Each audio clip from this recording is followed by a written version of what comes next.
મિત્રો નમસ્કાર। આજે અમે તમારી પાસે આવીએ છીએ એક એવા રહસ્ય સાથે જે સદીઓથી મનુષ્ય મનને કુદરતી રીતે કુરુજતો કરતો આવ્યું છે। શું આપણું ભાગ્ય પહેલેથી જ લખાયેલું હોય છે? જ્યારે આપણે જીવનમાં સફળતા, અસફળતા, આનંદ કે દુઃખનો સામનો કરીએ છીએ તો શું તે બધું પૂર્વનિર્ધારિત છે કે પછી આપણા કર્મો, આપણી મહેનત અને સારા વિચારો દ્વારા આપણે તેને બદલી શકીએ છીએ? આ પ્રશ્નો માત્ર આજના નથી, પરંતુ વેદો પુરાણોમાંથી લઈને આધુનિક વિજ્ઞાન સુધી દરેક યુગમાં લોકોના મનમાં ઘૂમડતા રહ્યા છે। આજની આ વિડીયોમાં અમે ગરુડ પુરાણના આ ગહન રહસ્યને ખોલીશું। ગરુડ પુરાણ, જે ભગવાન વિષ્ણુએ પોતાના વાહન ગરુડને સમજાવ્યું હતું, તેમાં જીવન, મૃત્યુ, કર્મ અને ભાગ્યના સૌથી વધુ વિગતવાર વર્ણન છે।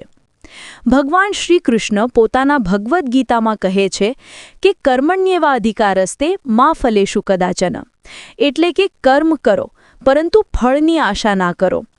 પરંતુ શું કર્મ ભાગ્યને બદલી શકે છે?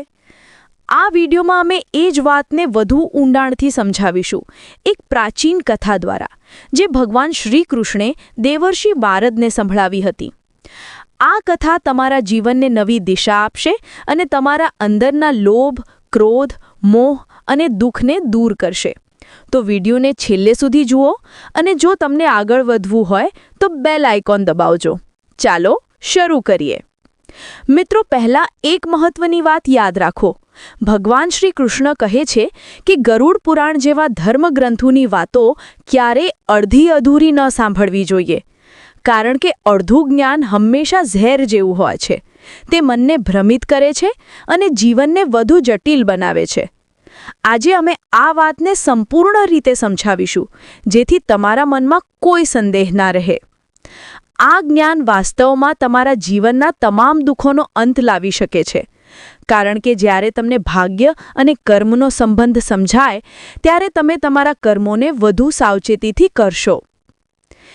એક સમયની વાત છે જ્યારે દ્વારકા નગરી તેની સમૃદ્ધિ અને ભક્તિના ચરમસીમાએ પહોંચી ગઈ હતી। સમુદ્રના કાંઠે વસેલી આ શહેરમાં ભગવાન શ્રી કૃષ્ણ પોતાના દિવ્ય આસન પર બિરાજમાન હતા। તેમની આસપાસ સુગંધિત ધૂપ-દીપની આરતી થઈ રહી હતી અને વાયુમાં ભગવાનના દિવ્ય ગુણોની મહેક ફેલાઈ હતી। ત્યારે આકાશમાંથી એક દિવ્ય પ્રકાશ ફૂટ્યો અને દેવર્ષિ નારદજી પોતાના વીણા લઈને પ્રગટ થયા। તેમણે ભગવાનને પ્રણામ કર્યું અને તેમના ચરણોમાં વીણા વગાડીને ભક્તિનું ગાન ગાયું। નારદજીના મુખમાં એક ગંભીરતા હતી। તેમણે કહ્યું, હે પ્રભુ, તમે ત્રિકાળદર્શી છો। ભૂત, વર્તમાન અને ભવિષ્ય તમારા માટે એક જ છે। હું તમારા ચરણોમાં વિશ્વના તમામ રહસ્યો સાંભળવા આવ્યો છું। મેં સાંભળ્યું છે કે જે પણ જીવ જન્મ લે છે તેનું ભાગ્ય શું પહેલેથી જ લખાયેલું હોય છે? મનુષ્ય સાથે જે કંઈ ઘટનાઓ ઘટે છે, સફળતા, અસફળતા, આનંદ કે દુઃખનો સામનો કરીએ છીએ, તો શું તે બધું પૂર્વનિર્ધારિત છે કે પછી આપણા કર્મો, આપણી મહેનત અને સારા વિચારો દ્વારા આપણે તેને બદલી શકીએ છીએ? આ પ્રશ્નો માત્ર આજના નથી, પરંતુ વેદો પુરાણોમાંથી લઈને આધુનિક વિજ્ઞાન સુધી દરેક યુગમાં લોકોના મનમાં ઘૂમડતા રહ્યા છે। આજની આ વિડીયોમાં અમે ગરુડ પુરાણના આ ગહન રહસ્યને ખોલીશું। ગરુડ પુરાણ, જે ભગવાન વિષ્ણુએ પોતાના વાહન ગરુડને સમજાવ્યું હતું, તેમાં જીવન, મૃત્યુ, કર્મ અને ભાગ્યના સૌથી વધુ વિગતવાર વર્ણન છે। ભગવાન શ્રી કૃષ્ણ પોતાના ભગવદ્ ગીતામાં કહે છે કે કર્મણ્યેવાધિકારસ્તે મા ફલેષુ કદાચન, એટલે કે કર્મ કરો પરંતુ ફળની આશા ના કરો। પરંતુ શું કર્મ ભાગ્યને બદલી શકે છે? આ વિડીયોમાં અમે એ જ વાતને વધુ ઊંડાણથી સમજાવીશું, એક પ્રાચીન કથા દ્વારા, જે ભગવાન શ્રી કૃષ્ણે દેવર્ષિ નારદને સંભળાવી હતી। આ કથા તમારા જીવનને નવી દિશા આપશે અને તમારા અંદરના લોભ, ક્રોધ, મોહ અને દુઃખને દૂર કરશે। તો વિડીયોને છેલ્લે સુધી જુઓ અને જો તમને આગળ વધવું હોય તો બેલ આઇકોન દબાવજો। ચાલો શરૂ કરીએ। મિત્રો, પહેલા એક મહત્વની વાત યાદ રાખો। ભગવાન શ્રી કૃષ્ણ કહે છે કે ગરુડ પુરાણ જેવા ધર્મગ્રંથોની વાતો ક્યારેય અડધી અધૂરી ન સાંભળવી જોઈએ, કારણ કે અડધું જ્ઞાન હંમેશા ઝેર જેવું હોય છે. તે મનને ભ્રમિત કરે છે અને જીવનને વધુ જટિલ બનાવે છે. આજે અમે આ વાતને સંપૂર્ણ રીતે સમજાવીશું, જેથી તમારા મનમાં કોઈ સંદેહ ના રહે. આ જ્ઞાન વાસ્તવમાં તમારા જીવનના તમામ દુઃખોનો અંત લાવી શકે છે. કારણ કે જ્યારે તમને ભાગ્ય અને કર્મનો સંબંધ સમજાય, ત્યારે તમે તમારા કર્મોને વધુ સાવચેતીથી કરશો. એક સમયની વાત છે જ્યારે મગધપુરી નામનું એક વિશાળ અને અમીર રાજ્ય હતું. આ રાજ્યના જંગલો લીલા લીલા હતા, નદીઓ સોનાની જેમ વહેતી હતી અને પ્રજા સુખી, સમૃદ્ધ જીવન જીવતી હતી. તેના શાસક રાજા વીરધર એક ન્યાયી, ધાર્મિક અને કરુણામય રાજા હતા. તેઓ દરરોજ પ્રજાના કલ્યાણ માટે કાર્ય કરતા, ગરીબોને દાન આપતા અને ધર્મનું કઠોર પાલન કરતા.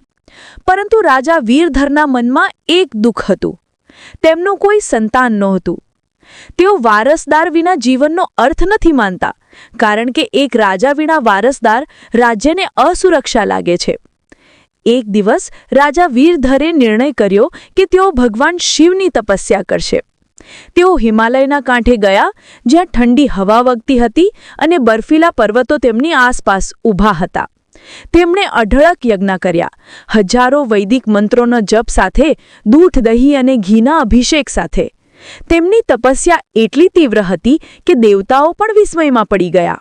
અને આખરે ભગવાન શિવ પ્રસન્ન થઈને પ્રગટ થયા.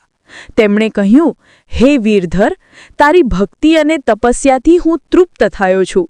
તને સંતાન પ્રાપ્તિનું વરદાન આપું છું. તારી રાણીને એક પુત્ર થશે, જે તારા રાજ્યને આગળ વધારશે. રાજા રાણી ખુશીથી નાચવા લાગ્યા. રાણી ગર્ભવતી થઈ અને સમગ્ર રાજ્યમાં ઉત્સવો થયા. લોકો કહેતા કે આ પુત્ર રાજાની જેમ બહાદુર અને ધાર્મિક થશે. પરંતુ જ્યારે રાણીએ પુત્રને જન્મ આપ્યો તો સમગ્ર રાજ્યમાં શોકનો વાદળ છવાઈ ગયું. નવજાત પુત્ર વિકલાંગ હતો. તેના શરીરના હાડકાં તૂટેલા હતા, તે ચાલી શકતો નહોતો અને તેનું શરીર ખૂબ જ નબળું હતું. રાજા વીરધરનું હૃદય તૂટી ગયું.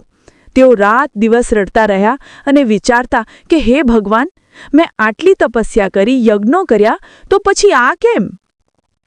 આખરે રાજા વીરધર દ્વારકા નગરી તરફ રવાના થયા. તેઓ ભગવાન શ્રી કૃષ્ણને મળવા આવ્યા અને તેમના ચરણોમાં ખડા થઈને કહ્યું, હે પ્રભુ, તમે મારા રક્ષક છો. મેં ભગવાન શિવની તપસ્યા કરી, વરદાન મેળવ્યું, પરંતુ મારો પુત્ર વિકલાંગ જન્મ્યો. શું આ મારા ભાગ્યમાં પહેલેથી જ લખાયેલું હતું?